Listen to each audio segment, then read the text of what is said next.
नमस्कार, स्वागत है एलएनएमयू नोट्स में। इस वीडियो में हम लोग बात करने वाले हैं सेकेंड सेमेस्टर इंटरनल एग्जाम के बारे में। CIA continuous internal assessment. Internal exam college में नहीं देंगे तो क्या होगा? बिहार के सभी यूनिवर्सिटी के लिए लागू रहेगा। एलएनएमयू दरभंगा, ललित नारायण मिथिला यूनिवर्सिटी दरभंगा सहित पटना यूनिवर्सिटी, बिहार यूनिवर्सिटी मुजफ्फरपुर, उसके बाद पूर्णिया यूनिवर्सिटी, मगध यूनिवर्सिटी, तिलका मांझी भागलपुर, या फिर वीर कुंवर सिंह, कोई भी बिहार के यूनिवर्सिटी है, बीए बीएससी बीकॉम में आप एडमिशन लिए हैं, सेशन आपका 24-28 है, सेशन आपका 23-27 है, चाहे सेशन आपका 25-29 है, ठीक है। कोई भी सेशन के स्टूडेंट है तो इंटरनल एग्जाम जो होता है वो देना कितना जरूरी है। अगर वो एग्जाम कॉलेज में नहीं देते हैं, कोई एब्सेंट हो जाता है, एग्जाम नहीं दे पाता है, तो फिर क्या होगा, रिजल्ट पे क्या असर पड़ेगा, उसका रिजल्ट जारी होगा या नहीं होगा, पास होंगे फेल होंगे, दोबारा परीक्षा होगा तो कैसे होगा, सारा डिटेल इसमें हम जो है आपको समझाने का कोशिश करते हैं। तब जाके आपको जो है वो समझ में आएगा कि इंटरनल एग्जाम कितना जरूरी है, देना जरूरी है या नहीं जरूरी है, या फिर अगर जरूरी है तो फिर कितना इंपॉर्टेंट ये रखता है इंटरनल एग्जाम, जो कॉलेज में इंटरनल एग्जाम लिया जाता है सभी कॉलेज में। हमने एक दो दिन पहले अगर ललित नारायण मिथिला यूनिवर्सिटी एलएनएमयू दरभंगा के बारे में बात करें तो सेशन 24 से 28 का जो बीए बीएससी बीकॉम का इंटरनल एग्जाम होना है सेकेंड सेमेस्टर का, उसका कुछ कुछ कॉलेज जो है वो नोटिस जारी करना स्टार्ट कर चुका है। एक कॉलेज का नोटिस हम आपको दिखा दिए थे, जो कि उस नोटिस में लिखा हुआ था 9 तारीख से 9 मई 2025 से इंटरनल एग्जाम स्टार्ट हो रहा है उन लोगों का कॉलेज के लिए, ठीक है। इंटरनल एग्जाम के बारे में एक बात याद रखिएगा कि इंटरनल एग्जाम का जो नोटिस होता है वो कॉलेज के तरफ से आता है। सब कॉलेज अपने अपने हिसाब से लेता है, कोई 10 दिन पहले ले लेगा, कोई 10 दिन बाद में लेगा, कोई 15-20 दिन बाद में लेगा, ठीक है। तो सबका एक साथ नहीं होता है, आगे पीछे 10-15 दिन होगा, ठीक है। तो वो कॉलेज के हिसाब से, कुछ कॉलेज में एडमिशन नहीं लिया हुआ है तो कुछ कॉलेज में एडमिशन भी होगा, उसके बाद इंटरनल एग्जाम होगा, तो सब होगा, लेकिन जो है वो 15-20 दिन आगे पीछे चलेगा, ठीक है। तो एडमिशन लेना और इंटरनल एग्जाम लेना कॉलेज का काम है, और कॉलेज अपने हिसाब से, सहूलियत के हिसाब से, जब उसको सुविधा होगा वो ले लेगा एडमिशन या फिर इंटरनल एग्जाम, ठीक है। तो इस बारे में जो है वो क्लियर रहना है। नेक्स्ट हम लोग जो है वो क्या देखने वाले हैं, तो एक पहले हम लोगों ने एक कॉलेज का नोटिस देख लिया है, एक और कॉलेज का नोटिस देख लेते हैं, उसका इंटरनल एग्जाम कब स्टार्ट हो रहा है। उसके बाद हम लोग चलेंगे मार्कशीट पे, जो यूनिवर्सिटी के द्वारा फर्स्ट सेमेस्टर या सेकेंड सेमेस्टर का मार्कशीट जारी किया जाता है, उसमें इंटरनल एग्जाम का क्या महत्व आपको दिखाई दे रहा है। तब जाके आपको जो है वो सारा कुछ क्लियर हो जाएगा कि कितना जरूरी है इंटरनल एग्जाम, ठीक है। तो एक कॉलेज का नोटिस हम आपको पहले दिखा चुके हैं, एसएमजे कॉलेज खाजेडी मधुबनी का नोटिस हम आपको दिखा चुके थे कि सेशन 24-28 सेकेंड सेमेस्टर का एग्जाम 9 मई 2025 से स्टार्ट होने जा रहा है, ठीक है। अब इसमें देखिए यहाँ पे एचपीएस कॉलेज मधेपुर का सेकेंड सेमेस्टर 24-28 सीआईए एग्जाम 2025, ठीक है। ये स्टार्ट हो रहा है 8/5/2025 से, ठीक है। अब सब्जेक्ट सबका अलग अलग है तो अलग अलग दिन होगा, पहले एमजेसी, फिर एमआईसी, फिर एईसी, एसईसी, बीएसी, एमडीसी, सबका एग्जाम होता है, सबका इंटरनल एग्जाम होगा, असाइनमेंट भी होगा, सब कुछ होगा। जैसे फर्स्ट सेमेस्टर में हुआ था वैसे ही असाइनमेंट होगा, इंटरनल एग्जाम होगा, सबका होगा, लेकिन वही है 10-15 दिन आगे पीछे, हम अब बार बार बोल रहे हैं, ठीक है। जरूरी नहीं है सबका इसी दिन स्टार्ट होगा, और कब स्टार्ट होगा अगर आपको ये जानना है तो आप अपने कॉलेज में जाके जानकारी लीजिए, ठीक है। सब कॉलेज का नोटिस हर जगह आपको हर समय नहीं मिलेगा, इसीलिए आपको बीच बीच में 4-5 दिन, हफ्ता दिन, 10 दिन में जो है आपको कॉलेज बीच में चले जाना है और जानकारी ले लेना है कि आपका इंटरनल एग्जाम या एडमिशन नहीं हुआ है सेकेंड सेमेस्टर का तो कब होगा, और इंटरनल एग्जाम जो होता है वो कब होगा सेकेंड सेमेस्टर का, वो अपने कॉलेज में जाके पूछिए, ठीक है। तो एक दो कॉलेज का नोटिस हम आपको दिखा देते हैं ताकि आप लोगों को पता चले कि अब शुरू हो चुका है सिलसिला, तो स्टार्ट होने जा रहा है। 10-15 दिन में सब कुछ जो है वो धीरे धीरे क्लियर होते चले जाएगा, ठीक है। तो इसका 8 तारीख से स्टार्ट हो रहा है। अगर कोई ये कॉलेज से है, एचपीएस कॉलेज मधेपुर से कोई है, तो 8/5/2025 से, ये भी एलएनएमयू दरभंगा के अंदर ही है, तो 8/5/2025 से इसका इंटरनल एग्जाम सेकेंड सेमेस्टर का स्टार्ट हो रहा है, और 9 तारीख से जो है वो एसएमजे कॉलेज खाजेडी मधुबनी का स्टार्ट हो रहा है, ठीक है। तो एक दो कॉलेज अब स्टार्ट कर दिया, अब धीरे धीरे सब स्टार्ट करेगा। अब हम लोग जो है वो मार्कशीट पे चलते हैं, मार्कशीट देखते हैं कि इंटरनल एग्जाम का इंपॉर्टेंस क्या, जरूरी है इंटरनल एग्जाम देना है भी या नहीं भी।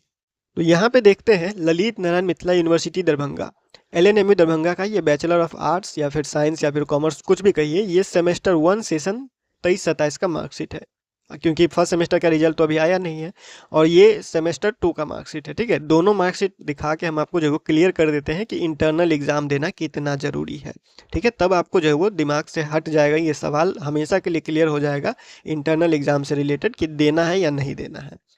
तो यहाँ पे हम आपको दिखाते हैं, देखिए ये क्या है, ये ऐसा ही मार्कशीट आप लोग का भी जारी होगा। तो यहाँ पे देखिए क्या लिखा हुआ, ईएससी थ्योरी का मार्क लिखा हुआ है, ठीक है।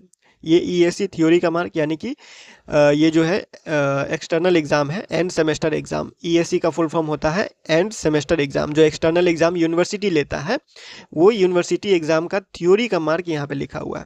फिर यूनिवर्सिटी जो लेगा प्रैक्टिकल, उसका मार्क यहाँ पे लिखा हुआ है। जिसका होता है प्रैक्टिकल उसका लिखा होगा, जिसका नहीं लिखा होगा इसका मतलब उसके सब्जेक्ट में प्रैक्टिकल नहीं होता, ठीक है। तो जहाँ पे प्रैक्टिकल होता है उसका रहेगा, नहीं रहेगा नहीं रहेगा, ठीक है, कोई दिक्कत नहीं उसमें नहीं है। अब आते हैं मेन जो हमारा आज का टॉपिक है, वो है CIA internal assessment, internal exam जो कॉलेज में होता है, उसका मार्क यहाँ पे लिखा हुआ है।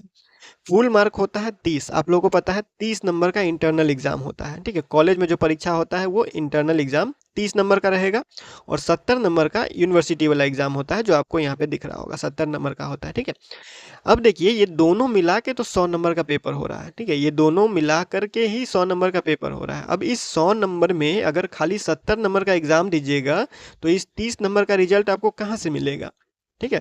तो 70 नंबर का एग्जाम जितना जरूरी है, उससे ज़्यादा जरूरी है 30 नंबर का एग्जाम देना, कॉलेज में इंटरनल एग्जाम देना। वो क्यों जरूरी है हम आपको वो समझाते हैं अब, ठीक है।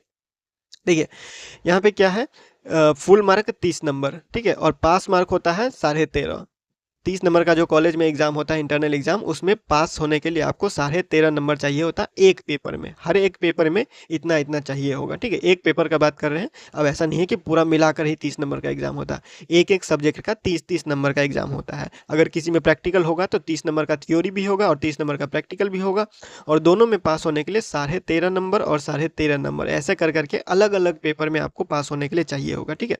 तो एक पेपर 30 नंबर का इंटरनल एग्जाम होगा, चाहे थ्योरी हो चाहे प्रैक्टिकल हो, दोनों अलग अलग रहेगा। मतलब सब पेपर अलग अलग, थ्योरी अलग, प्रैक्टिकल अलग, सबका मार्क अलग अलग रहेगा, ठीक है। अब इसमें मान लीजिए कि 30 नंबर इसमें से आपको जो है वो, इसमें आप एब्सेंट हो गए, ये एग्जाम आप नहीं दिए, ठीक है, ये एग्जाम आप नहीं दिए, तो इसमें ये 30 नंबर आप लोगों का गायब रहेगा, इसमें कोई मार्क नहीं रहेगा, सिर्फ ये मार्क रहेगा। और ये मार्क जब रहेगा तो यहाँ पे जो आप लोगों को दिखाई देगा, ये जो आप लोगों को क्रेडिट दिखाई देगा, यहाँ पे जो क्रेडिट दिखाई देगा, ये क्रेडिट आपको नहीं मिलेगा, ठीक है। ये क्रेडिट आपको नहीं मिलेगा, क्योंकि यहाँ पे 0 लिखा रहेगा या फिर कुछ भी नहीं लिखा रहेगा, अगर किसी एग्जाम में एब्सेंट रहते हैं तो, ठीक है। तो इसमें आप लोग को जो है वो 30 नंबर का जो एग्ज़ाम अगर आप नहीं देते हैं, तो आप लोगों का यहाँ क्रेडिट 0 हो जाएगा। मतलब कि यहाँ पे जो गिनती होगा, ये 20 में से जो गिनती होगा, इसमें से वो घट जाएगा, ठीक है। 20 में से वो घट जाएगा, और वो घटने के बाद जब आगे सेमेस्टर में जाइएगा, तो फिर जितना ये क्रेडिट है वो आगे जाके प्लस होगा, और प्लस होगा तो जैसे फर्स्ट सेमेस्टर हो गया, फिर सेकेंड सेमेस्टर हो गया, तो दोनों मिला करके, फर्स्ट और सेकेंड मिला करके अगर 28 क्रेडिट, यहाँ पे 20 है, अगर घट जाता है इससे, मान लीजिए कोई एग्ज़ाम आप नहीं देते हैं, घट जाता है, तो वो 28 क्रेडिट नहीं पहुंच पाएगा, तो थर्ड सेमेस्टर का एग्ज़ाम आप नहीं दे पाएंगे, ठीक है। पहला तो ये हो गया। दूसरा, जरूरी क्यों होता है इंटरनल एग्ज़ाम देना? क्योंकि मान लीजिए कि इंटरनल एग्ज़ाम आप दे चुके हैं, इंटरनल एग्ज़ाम दे चुके हैं, और ये जो फाइनल एग्ज़ाम होता है, ये फाइनल एग्ज़ाम ही आप नहीं दिए। इंटरनल एग्ज़ाम मान लीजिए कॉलेज में जाके आप इंटरनल एग्ज़ाम दे दिए, इसमें पास हो गए हैं, लेकिन इसमें फेल हो गए। इंटरनल असेसमेंट में सॉरी एक्सटर्नल में जो फाइनल एग्ज़ाम होता है, तो फाइनल एग्ज़ाम में अगर आप एब्सेंट हो गए, फेल हो गए, लेकिन इंटरनल एग्ज़ाम में अगर आप पास हैं, तो दोबारा जो आप एग्ज़ाम देंगे, क्योंकि दोबारा तो आपको एग्ज़ाम देना पड़ेगा सेकेंड बार, दोबारा इसी पेपर का एग्ज़ाम देंगे। इसी पेपर में एब्सेंट हो गया कोई, या फिर इसी पेपर में कोई फेल हो गया, जो कॉलेज जो यूनिवर्सिटी लिया था एग्ज़ाम, उसमें कोई एक पेपर में फेल हो गया, लेकिन कॉलेज वाला में पास है, यूनिवर्सिटी वाला में फेल हो गया, तो दोबारा जो एग्ज़ाम होगा उसमें सिर्फ और सिर्फ उसको क्या होगा, यूनिवर्सिटी वाला एग्ज़ाम देना पड़ेगा, कॉलेज वाला एग्ज़ाम नहीं देना पड़ेगा, ठीक है। क्लियर है? क्या बोल रहे हैं कि कॉलेज वाला एग्ज़ाम में अगर आप पास रहते हैं, और यूनिवर्सिटी वाला एग्ज़ाम जो होता है 70 नंबर का, उसमें फेल हो जाता है कोई, या फिर उसमें नहीं दे पाता है कोई एग्ज़ाम, तो कॉलेज वाला जो मार्क मिला हुआ है वो वैसा ही रहेगा, वो दोबारा एग्ज़ाम नहीं देना पड़ेगा। दोबारा आपको सिर्फ यही देना पड़ेगा अगर आपका रिजल्ट यहाँ पे प्रमोटेड लिखा हुआ है, तो जहाँ पे यहाँ पे रिजल्ट होगा, यहाँ पे अगर प्रमोटेड लिखा हुआ है, ठीक है, प्रमोटेड लिखा हुआ रहेगा, तो इंटरनल एग्ज़ाम दोबारा नहीं देना है। अगर इंटरनल एग्ज़ाम में एक बार पास हो जाते हैं, तो इंटरनल एग्ज़ाम में सिर्फ एक बार पास होना है। अगर एक बार पास हो गए तो दोबारा उस एग्ज़ाम को नहीं देना है, अगर आपका रिजल्ट यहाँ पे प्रमोटेड लगा होगा तो, ठीक है। और जो फाइनल एग्ज़ाम जो 70 नंबर का होगा, उसमें कोई फेल हो जाता है, या फिर उसमें एग्ज़ाम नहीं दे पाता है, तो सिर्फ वही एग्ज़ाम देगा। लेकिन अगर इसका उल्टा हो गया, तो अगर इससे इंटरनल एग्जाम में ही अगर कोई फेल हो गया और इसी में पास हो गया तो इसमें मान लीजिए पास है और यहाँ पे हो गया फेल, तो दोनों एग्जाम देना पड़ेगा दोबारा। ठीक है, फर्क समझ रहे हैं? इंटरनल एग्जाम में पास है लेकिन इसमें फेल है, इसमें फेल हो गए और इसमें पास हो गए तो सिर्फ यही देना पड़ेगा, लेकिन इंटरनल में फेल हो गए तो दोनों देना पड़ेगा, फिर से सब एग्जाम देना पड़ेगा। ठीक है, तो इंटरनल एग्जाम हमेशा क्लियर रखिए, चाहे असाइनमेंट हो, चाहे आपका प्रैक्टिकल हो, चाहे इंटरनल में कोई भी एग्जाम हो रहा है, एक एक पेपर, हर एक पेपर का एग्जाम आपको देना है ताकि आपको यहाँ पे रिजल्ट पास मिले। ठीक है, फेल नहीं मिले। ठीक है, तो इस बात का हमेशा ध्यान रखिएगा। इंटरनल एग्जाम ये 70 नंबर में ज़्यादा है, नंबर मार्क तो इसमें ज़्यादा है लेकिन ज़रूरी ये ज़्यादा है। ठीक है, इंटरनल जो कॉलेज में हो रहा है उस वो ज़्यादा ज़रूरी है इससे। ठीक है, तो इस बात का ध्यान रखिएगा, इंटरनल एग्जाम एक्सटर्नल से ज़्यादा ज़रूरी है क्योंकि इसमें पास होना बहुत ज़्यादा ज़रूरी है। इसमें एक बार आप पास हो जाते हैं तो ये फेल भी हो जाते हैं तो दोबारा एग्जाम दीजिएगा तो सिर्फ यही दीजिएगा, ये देना नहीं पड़ेगा, कॉलेज में बार बार आना जाना नहीं करना पड़ेगा अगर आप ये दे देते हैं तो। ठीक है, तो इस बात का ध्यान रखिएगा, ये क्लियर कर दिए हैं ताकि बहुत सारे स्टूडेंट जो है वो कॉलेज वाला परीक्षा को इंपॉर्टेंट नहीं देता है, समझता ही नहीं है कि कुछ है, कॉलेज वाला पास ही कर देगा। आपको वहाँ पे जाके प्रेजेंट होना पड़ेगा। ठीक है, एग्जाम देना पड़ेगा तभी तो वो पास करेगा, अगर पेपर उसके पास रहेगा तभी तो वो पास कर पाएगा, अगर आप जाते ही नहीं है तो आपका पेपर कौन देगा वहाँ पे जाके। ठीक है, तो internal exam external exam final exam जो होता है उससे ज़्यादा जरूरी होता है। ठीक है, वो ज़्यादा इंपॉर्टेंट होता है, इस बात का जो वो क्लियर रखिएगा, चाहे फर्स्ट सेमेस्टर में हो, चाहे सेकेंड सेमेस्टर में हो, चाहे थर्ड सेमेस्टर में हो, आगे कितना भी सेमेस्टर होता है। ठीक है, तो मार्कशीट देख के आपको समझा दिया गया है और जो नोटिस है राजभवन का उसको पढ़ के भी आपको ये बात क्लियर कर दिया गया है कि अगर कोई रिजल्ट प्रमोटेड होता है, कोई रिजल्ट में प्रमोटेड लिखा हुआ है और वो स्टूडेंट इंटरनल एग्जाम में पास है तो उसको इंटरनल एग्जाम दोबारा नहीं देना पड़ेगा। जो एक्सटर्नल एग्जाम में फेल होगा सिर्फ उसी का आपको फॉर्म भर के दोबारा एग्जाम देना पड़ेगा। ठीक है, तो इस बात को क्लियर रखिएगा। फिलहाल इस वीडियो में इतना ही, मिलते हैं अगले वीडियो में अगले अपडेट के साथ LNMU नोट्स के यूट्यूब चैनल पे।